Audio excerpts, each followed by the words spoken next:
Halo guys, Assalamualaikum warahmatullahi wabarakatuh. Di sini kita akan lebih memahami peranan lembaga negara dalam berbagai bidang. Let's go, kita mulai. Perkenalkan, kita dari kelompok 4. Yang pertama ada Safa dari absen 34, Faiz absen 17, Maulia absen 25, Endang dari absen 15, dan yang terakhir ada Reva Didi dari absen 32. Peran lembaga negara. Hubungan antar lembaga negara yang diamanatkan Undang-Undang Dasar Negara Republik Indonesia tahun 1945 sebagai dasar pelaksanaan ketatanegaraan Indonesia, bahwa lembaga negara memiliki tugas dan kewenangan masing-masing untuk saling kontrol dan bekerja sama. Peran lembaga negara. Peran lembaga negara dibagi menjadi 5. Yang pertama, membentuk norma-norma kenegaraan yang berupa undang-undang atau produk hukum dasar negara. B. Melaksanakan norma atau ketentuan yang telah disepakati bersama. C. Menjalankan fungsi pengawasan. D. Menumbuhkan kesiapan dalam menghadapi berbagai ancaman, tantangan, hambatan, dan gangguan. Dan yang terakhir, menjalin kerjasama baik dalam negeri atau luar negeri. Oke, kita lanjut ya. Peran lembaga negara dalam bidang ekonomi. Peran penting lembaga negara dalam bidang ekonomi dibagi menjadi 5. Yang pertama, menjalin koordinasi, sinkronisasi, dan pengendalian urusan negara dalam bidang ekonomi. Yang kedua, mengatur permasalahan yang berkaitan dengan pelaku ekonomi serta meningkatkan produktivitas perekonomian dengan skala kecil, menengah, dan nasional.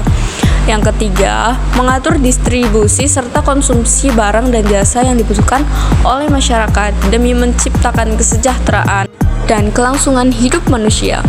Yang keempat, mengatur ekonomi suatu negara dalam rangka menciptakan stabilitas dan kesejahteraan ekonomi bagi seluruh rakyatnya. Yang terakhir, bertanggung jawab untuk memastikan kebijakan ekonomi yang diambil untuk mendorong pertumbuhan ekonomi yang berkelanjutan dan adil bagi semua pihak. Lanjut. Tugas Kementerian Koordinator Bidang Perekonomian. Yang pertama, koordinasi dan sinkronisasi perusahaan, penetapan dan pelaksanaan kebijakan kementerian atau lembaga yang terkait dengan isu di bidang perekonomian.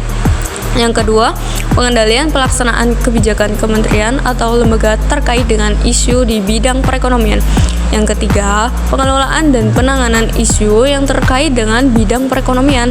Yang keempat, pengawalan program prioritas nasional dan kebijakan lain yang diputuskan oleh Presiden dan Sidang Kabinet. Yang kelima, penyelesaian isu di bidang perekonomian yang tidak dapat diselesaikan atau disepakati antar kementerian atau lembaga dan memastikan terlaksananya keputusan yang dimaksud. Dan yang keenam, pengelolaan barang atau milik kekayaan negara yang menjadi tanggung jawab Kementerian Koordinator Bidang Perekonomian.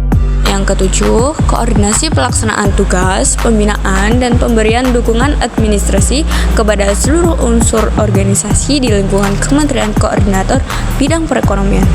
Nomor 8, pengawasan atau pelaksanaan fungsi di lingkungan Kementerian Koordinator Bidang Perekonomian. Yang terakhir, pelaksanaan fungsi lain yang diberikan oleh Presiden. Selanjutnya ada peran lembaga negara dalam bidang sosial. Perhatikan bunyi pasal 34 ayat 1-3 Undang-Undang Dasar Negara Republik Indonesia tahun 1945.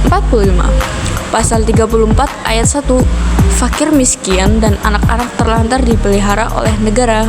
Yang kedua, pasal 34 ayat 2, negara mengembangkan sistem jaminan sosial bagi seluruh rakyat dan memberdayakan masyarakat yang lemah dan tidak mampu sesuai dengan martabat kemanusiaan. Yang ketiga, pasal 34 ayat 3, negara bertanggung jawab atas penyediaan fasilitas pelayanan kesehatan dan fasilitas pelayanan umum yang layak. Yang selanjutnya ada peran lembaga negara dalam bidang budaya. Bangsa Indonesia yang sudah ditemukan dengan dikonsepsikan oleh negara ialah gotong royong. Hal ini terungkap pada fakta sejarah proses pendirian negara Indonesia yang digagas oleh Presiden pertama Republik Indonesia. Kebudayaan sendiri merupakan suatu atau semua hasil karya, rasa, dan cipta masyarakat. Dalam arti bahwa karya masyarakat menghasilkan teknologi dan kebudayaan kebendaan atau kebudayaan jasmania atau material kultur yang diperlukan oleh manusia untuk menguasai alam sekitarnya agar kekuatan serta hasilnya dapat diabadikan untuk keperluan masyarakat. Dalam kurung Cahyadi 2019. Artinya bahwa setiap kebudayaan menghasilkan warisan budaya yang memiliki sifat tak tentu dan akan hilang seiring waktu sesuai dengan perkembangan zaman. Informasi penting, tahukah kamu bahwa Indonesia memiliki sebuah badan independen untuk melakukan otoritas sertifikasi personil dan bertugas melaksanakan sertifikasi kompetensi profesi bagi tenaga kerja. Badan independen tersebut ialah Badan Nasional Sertifikasi Profesi dalam kurung BNSP yang berdiri berdasarkan Peraturan Pemerintahan Nomor 23 Tahun 2004. BNSP sendiri akan melekat pada sistem pendidikan nasional terutama bagi peserta didik yang mengambil sekolah kejuruan atau SMK. Tujuan negara mendirikan BNSP adalah sebagai bentuk upaya menciptakan tenaga kerja yang profesional, memiliki integritas dan etos kerja tinggi, serta memiliki daya saing baik di dalam maupun luar negeri. Peran lembaga negara dalam bidang pertahanan diberikan kepada Kementerian Pertahanan dalam kurung Kemhan. Kementerian Pertahanan mempunyai tugas menyelenggarakan urusan di bidang pertahanan dalam pemerintahan untuk membantu Presiden dalam menyelenggarakan pemerintahan negara. Adapun fungsi Kemhan dalam melaksanakan tugas sebagaimana dimaksud dalam pasal 3. Kemhan menyelenggarakan fungsi yaitu yang pertama ada perumusan, penetapan, dan pelaksanaan kebijakan di bidang pertahanan. Yang kedua, pengelolaan barang milik atau kekayaan negara menjadi tanggung jawab Kementerian Pertahanan. Yang ketiga, pengawasan atas pelaksanaan tugas di lingkungan Kementerian Pertahanan. Yang terakhir, pelaksanaan kegiatan teknis dari pusat sampai ke daerah. Nah, materi yang terakhir ada peran lembaga negara dalam bidang keamanan. Salah satu dan peran lembaga negara dalam bidang keamanan meliputi Polri.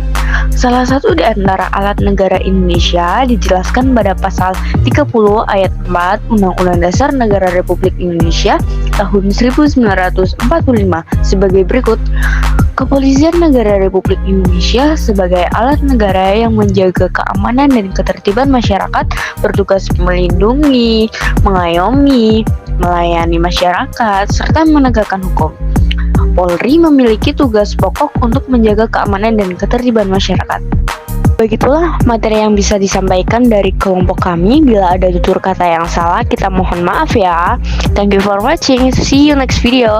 Harapan kami, semoga anak-anak yang membaca materi ini atau membuka materi ini agar bisa paham. Amin. Thank you for watching. Bye-bye. Terima kasih.